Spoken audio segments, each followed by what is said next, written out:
Des ballots de paille enflammés à quelques mètres des pieds de vigne. En 3 jours, 150 tonnes vont brûler.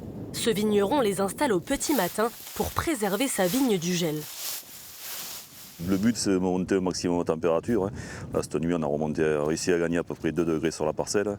Et c'est ce qui fait la balance des fois que ça va geler ou pas geler sur la parcelle. Un système pour éviter les effets parfois dévastateurs des gels tardifs.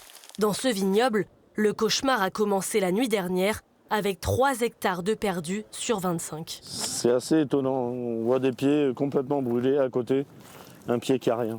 Avec des températures proches de zéro, les 2 prochaines nuits vont être cruciales. Un sentiment d'impuissance pour ce vigneron qui constate un phénomène récurrent depuis 2017. On est inquiet et en même temps on n'a pas de moyens de lutte. Il n'y a pas de moyens de lutte par rapport au vin qu'on fait ici. On n'a pas de moyens de lutte qui soient économiquement viables. Si on avait une catastrophe comme en 2017, là, on ne s'en remettra pas, quoi. Face à ce fléau, d'autres sortent les grands moyens. Ici, des bâches recouvrent l'intégralité de l'exploitation depuis déjà 10 jours. Une pratique interdite par l'appellation d'origine contrôlée, mais la seule à porter ses fruits, d'après cet exploitant. En 2021, on a tout perdu.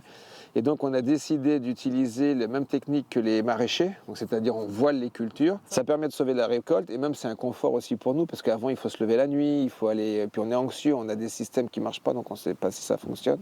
Ce système-là, une fois qu'il est mis en place, vous allez vous coucher. Vous revenez demain matin. Vous savez que vos vignes sont sauvées. Un rempart contre le froid valable 10 ans, mais au prix de 20 000 € par hectare, loin d'être accessible à tous les viticulteurs.